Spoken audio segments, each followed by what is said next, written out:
and this is Tracey. Hi, Tracey. Hi, hello. And we are We Need the Moon. Thank you for joining us for this episode, which today is on the topic of chakras. I'm super excited to learn more about chakras. I know the topic that Tracey is really interested in and has done loads of research. It's popping up a lot in my life. I do a lot of yoga, and anyone who does yoga knows it's strongly associated with chakras. It also links very nicely into crystal healing and energy flow, Reiki. As always, with all of our spiritual practices, when the dots appear, they start to kind of join together and cross over. Chakras pop up all over the place, don't we? Like most of us have heard of the word chakras. We can name a few of them. Like you say, it pops up quite often in yoga and other practices. So I'm really excited for you to give us a nice cohesive introduction to chakras. I'll do my best to try and explain it. Have you looked into the translation of chakra, Dee? Do you know anything about where that name comes from or what it is? The word chakra is from Sanskrit and it translates to wheel. The chakra system originated between 1500 and 500 BC. Oh my God. So old. It's a very old practice. We only experienced it in the West, so it only moved over to Europe in 1918. And it's the understanding of energy, and we can use this energy throughout our bodies to heal. So before I kind of get into the sort of nitty gritty of the different types of chakras and where they are and how we use them, it sounds all woo-woo, doesn't it? Let's talk about this invisible force, this invisible energy. How do people know that it's there? Where did it come from? Like, did someone just decide on it one day? Is there any science behind it? For it to have stuck around as a practice, as a theory, as a belief for so long, there must be something in it that gives people strength or helps people heal or something, right? Exactly. Yeah. It's that life force. It's that unexplainable thing that you can feel. And I found a really lovely description for chakras and energy. The chakras are the points in the body. They're the crossroads of where this energy passes. So if you imagine you've got life flowing throughout all out your body, you have these little crossroads, like these little roundabouts, these spinning wheels of energy where they cross and they're quite concentrated. We have 7 chakras that we work with that many people know, starting at the base of the spine, and they run up the back of the spine to the crown, which is your head, and I'll tell you where they are a little bit later on. But there's actually quite a lot more than the main 7. We know that chakras are this cross point of the energy flowing throughout our bodies, our life, our chi, whatever you want to describe it as. Everyone has a different way of feeling, seeing, understanding energy. I just wanted to kind of go a bit sciencey, as we like to do, Dee, and talk a little bit about energy. What is it? How do we describe it? Is it something that someone just decided we have, or is there a little bit of science behind it? For those of you that haven't listened, we talked about in our crystal episode about how crystals have energy. So in science land, everything's made up of atoms, and atoms are the thing that has the energy. The atoms join to create a solid object if their bonds are strong, or they create air if their bonds are weak. They're negatively charged or neutral. These little particles, these little they remind me of planets, Dee. They have electrons whizzing around them, and they can be charged negatively. So they have more electrons than protons in them. And it's this negative charge that creates the negative energy in science land. And there's a very well-known practice that we do to remove negative energy: smudging. So the old practice of using smoke to remove energy, to move energy, to make it a little bit more free-flowing is actually quite sciencey, because smoke pushes out these negatively charged ions, these negatively charged particles. So everything, whether it's alive or not, has energy. Energy can be transferred from one thing to another. Going back to this understanding of chakras, and this is why chakras fascinate me, because I see this practice as the point where science meets spiritual. That's our favorite point. I wrote here that they are the points where our mind, our physical body, and our spirit, our subconscious, our soul meet. It's a really powerful little spinning discs, these are. And so now I'm going to go through the 7 main beautiful ones that we know, love, use. They run up from the very base of your spine. The first one is called the root chakra, and it is your grounding chakra, represented by the colour red. We've talked about red being in colour healing before. So again, it's all linking together. The root chakra, any ideas, Dee, as to what that kind of represents? Is it very grounding, earthy energy? Yeah, definitely. So if you're feeling a little bit unstable, needing basic needs, it's about your safety, it's about material things. Now, I should mention that chakras can be overactive, so you can be too secure. Ooh. Or underactive. So the art of balancing these, you need to keep them spilling at a stable rate. The energy needs to flow through at a constant, nice flow. So not too much, not too little. Tracey, I have to say, you're giving me some really good visuals. I feel like I can picture it all in my head a bit more. Can you? Oh, yeah. That's good to know. I like the idea of thinking of it as like a roundabout and making sure the energy traffic flows through at a nice steady rate. So we work up then to our sacral chakra, which is kind of in the tummy, lower abdomen area. And that one represents, any ideas, Dee? Add a guess, because I'm thinking of sacral dips, which is the little dips you have in your lower back, which is really good for massaging when you have period cramps. Is it to do with that sort of womb area?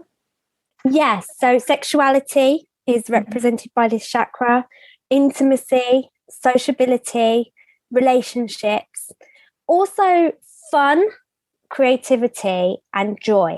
I like to summarize it as your social interactions, whether that be partners, friends. It's how you are with other people. And that's orange. And then we move up to your kind of middle rib cage, under breastbone area. Solar plexus, this one is called. And this one seems to pop up so much with people as we rise up through the chakras. Represented by the lovely colour yellow. Any ideas on what that could be? I like to put Dee on the spot, which is kind of mean of me. Well, I know that it is the one that's linked to intuition. And you know, when you talk about having a gut feeling, it's that chakra, isn't it? Confidence, your self-esteem, growth, power, ambition, achievements. I'm saying another good one, like there's a bad chakra. There's not, is there? No, they're all really good. They're all really good. I'll stop my commentary then. If balanced though, right? I had a lady come in my shop who needed some help, and I introduced her to my chakra sprays, which are like essential oils, because essential oils also work very well in balancing your chakras. And she wanted to buy all of them. And I said, no, let's just start at this one. So the bottom 3 chakras, the root, the sacral, and the solar plexus, are your lower chakras.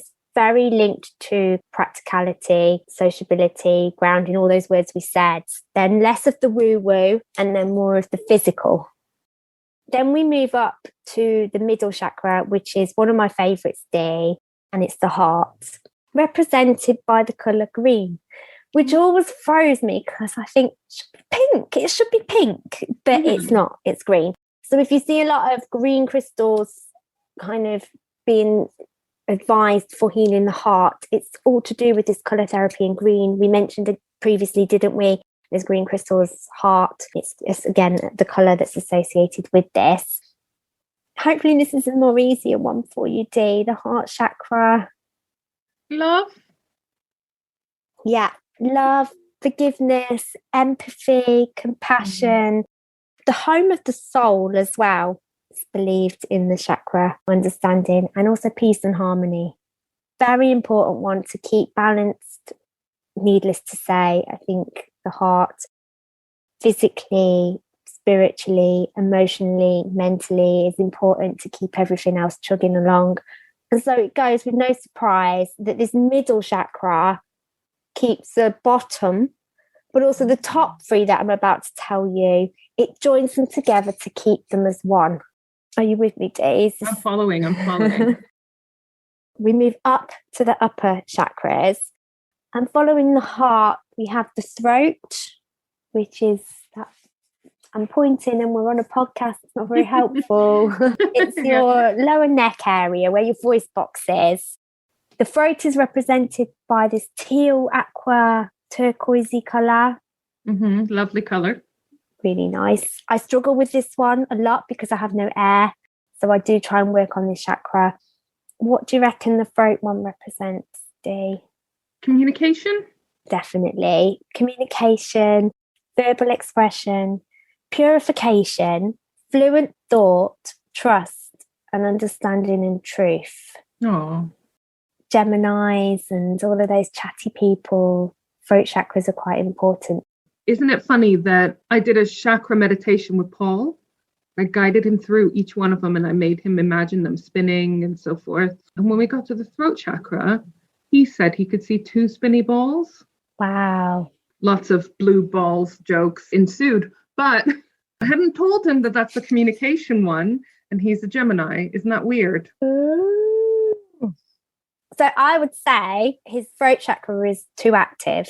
Poor Paul. I feel like I insult him whenever I paint a picture of Geminis. It's not as bad as when we talk about Leos. Fucking Leos. Leos. Next up, we're going more woo-woo. We're going more spiritual as we rise up now. There's 2 chakras that are connected to spirituality. This one is quite significant. It's known as the third eye chakra. It's that point right between your eyebrows, Dee. Sometimes called the brow chakra, isn't it? Any ideas? It's a purpley colour. Any ideas what you associate that one with, Dee? Well, like you said, spiritual awareness, intuition, that kind of thing. Yeah, exactly. So that subconscious feeling closely associated with psychic abilities, imagination, dreams, inner guidance, and balancing your higher and lower self. Lots of people who are very spiritually connected, who are maybe experiencing spiritual awakening or trying to experience spiritual awakening or going through a point in their life where they want to be more connected, will work more on their third eye chakra. And finally, the crown, the head, the top. This chakra, you may look up and you may see it represented by different colours. Like some people say it's white, some people say it's like a violet. I kind of see it as a rainbow of everything. If you was to get all the colours merged together to be an indescribable colour. I always think of clear quartz a little bit with that rainbowy feel to it. What would you say that represents? I feel like I know it, but I can't put it in words. Is it like, again, sort of your spirituality a bit? I think that's about right, Dee, to be honest. It's the unexplained feeling that you have. A sense of being, a sense that you're here, but not in the physical form. Your connection to the divine. 7 out of 7, Dee. When I was little, I used to have, I think, quite a very well-balanced crown chakra. We watched a program about children being reincarnated and they haven't quite let go of their past lives. So they come back. And we'll do an episode more on past life, so I won't talk too much about it. They come back still holding on to some of their past lives. Before ego or life or programmed sort of beliefs set in, they're very pure and innocent children. Some of them actually could describe places or experiences to a T where you're just like, I can't doubt. I know you were a soul of a previous life and you're still remembering it. And as they grow older, and the more they start to think about it and the more they start to try and ask the questions as to why and the more the brain starts to get in control of it, sadly, they lose their old sense of soul because everything else clouds it. And that's exactly what happened to me. I had a very strong sense of my soul settling into my body. I used to say, this is me.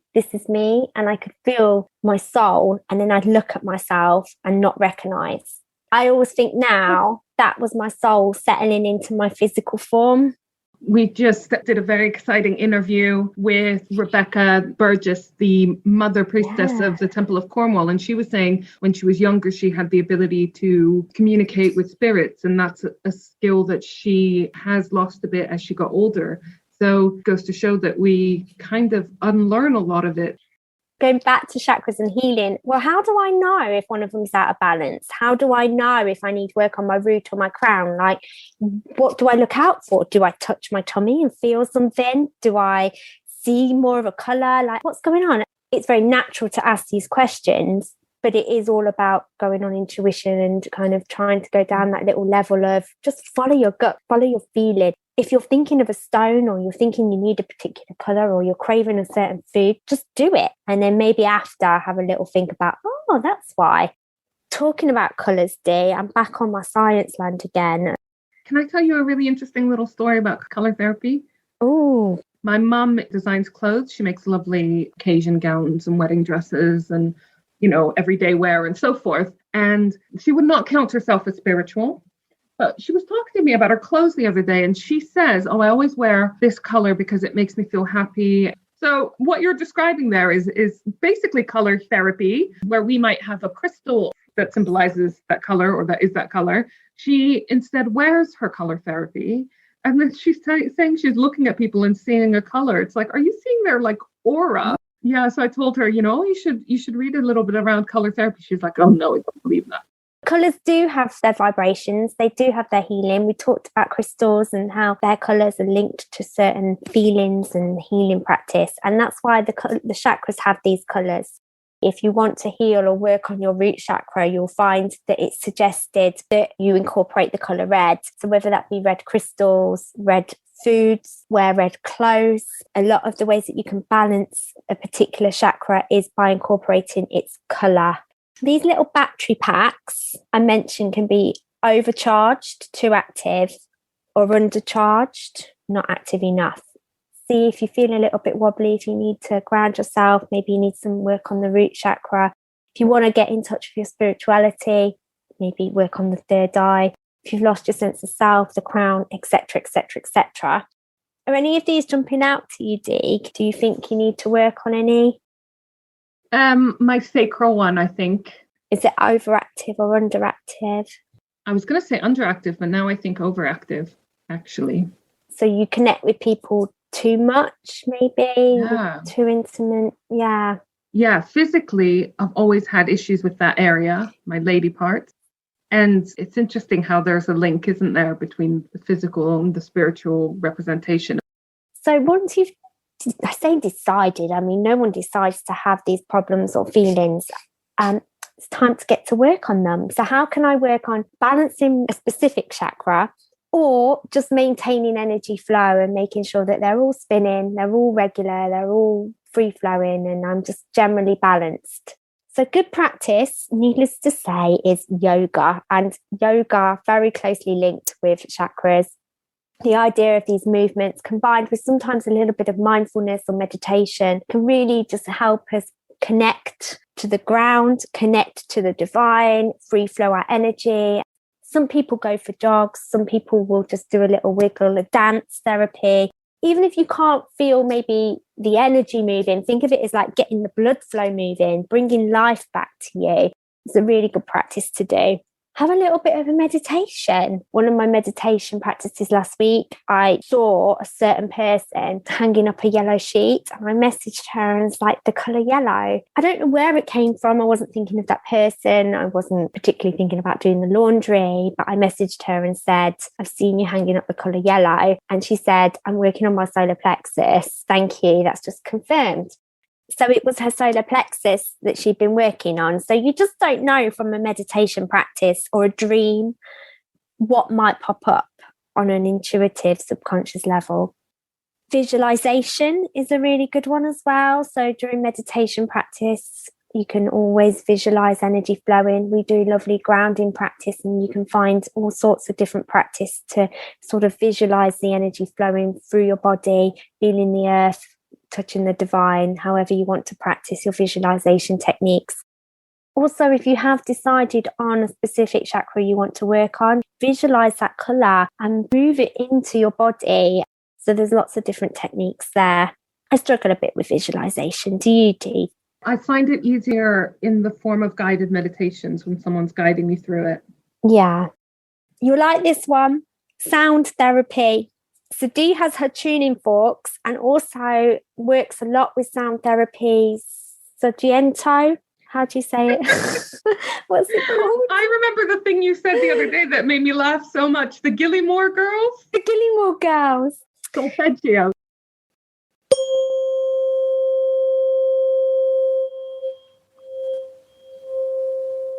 There you go. I've just repaired your DNA. You're welcome.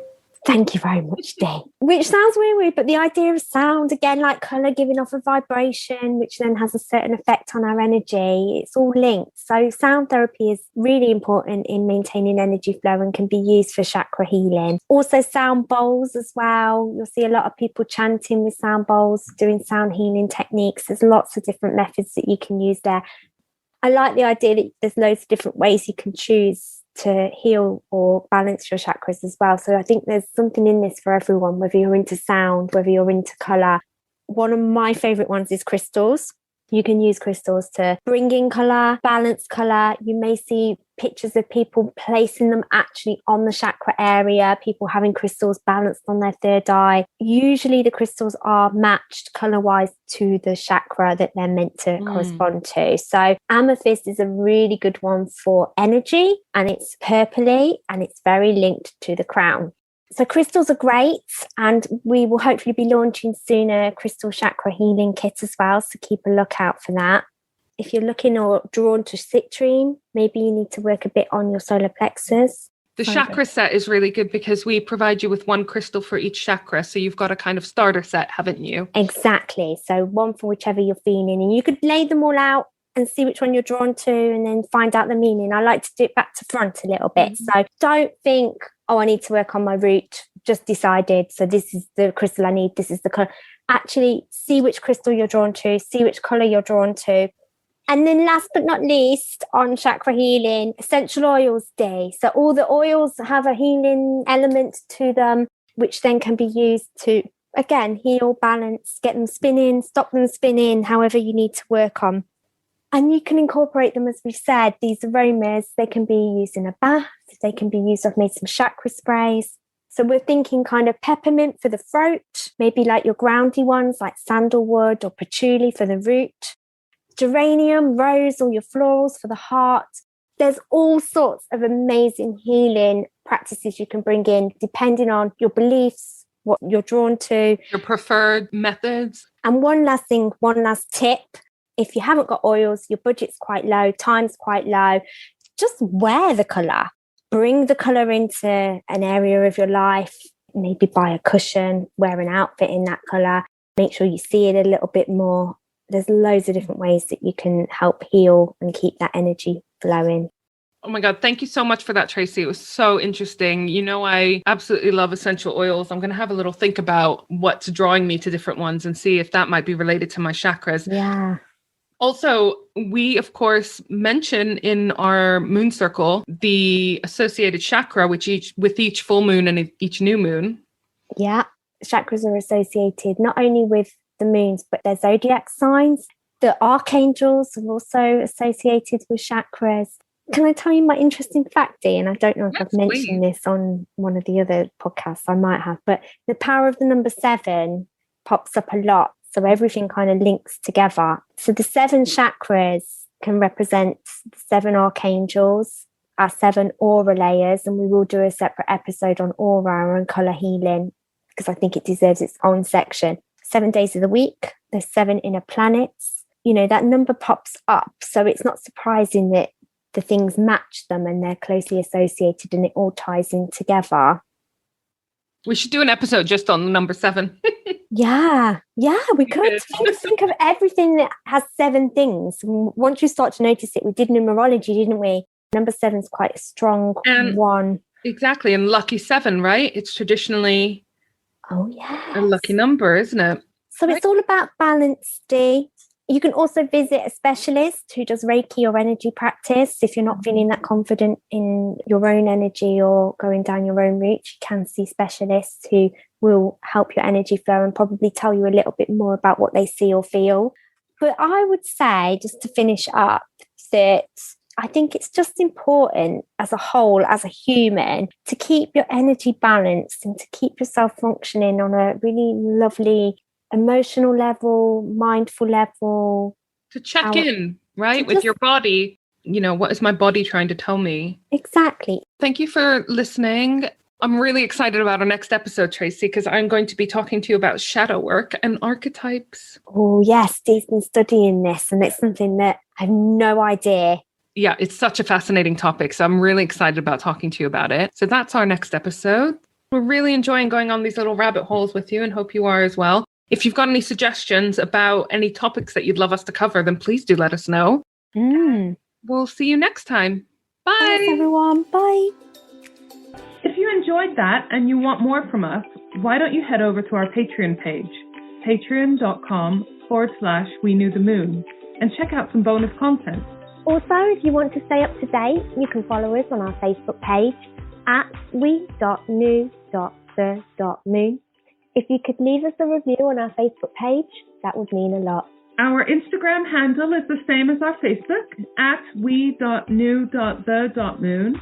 We are on Twitter at WeKnewTheMoon1, and we are also on Pinterest. Just search for We Knew the Moon.